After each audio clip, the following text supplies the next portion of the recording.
भगवान यज्ञ कर्म करने के लिए जा रहे हैं और इस कार्य के लिए जब भगवान बढ़े तो ताड़का आई, मारीच आया, सुबाहु आया।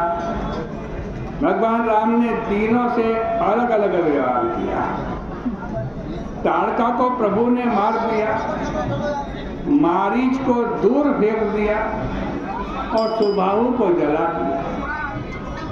इसका अभिप्राय यह था कि यज्ञ कर्म की दिशा में जब हम चलेंगे तो ताड़का भी आएगी, मारीच भी आएगा और सुबाहु भी आएगा। और तीनों से हम कैसा व्यवहार करें यह भगवान श्री राम ने स्पष्ट कर दिया। इस प्रकार यह कर्म मार्ग की यात्रा है।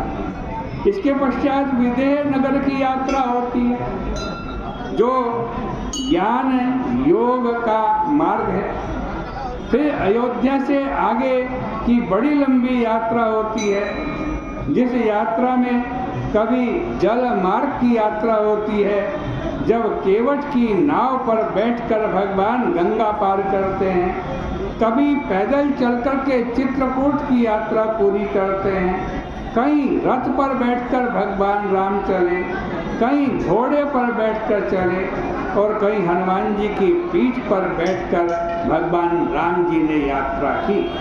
भगवान की ये यात्राएं बड़ी अद्भुत है। रावण को हरा करके जब लौटे तो भगवान पुष्पक विमान पर बैठकर यात्रा करते।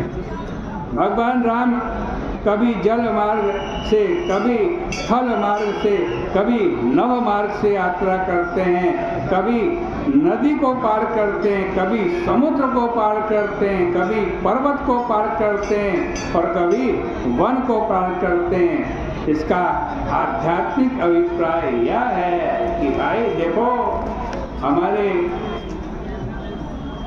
जीवन में भी विविध मार्ग हैं और इन मार्गों में जो समस्या आती है, भगवान राम ने प्रत्येक समस्या को स्वीकार किया तथा प्रत्येक समस्या का समाधान किया। इसलिए भरद्वाज जी ने मुस्कुरा करके कहा, प्रभु आपके लिए सभी मार्ग सुगम है, सुगम सकल मग तुम कहाँ आऊं।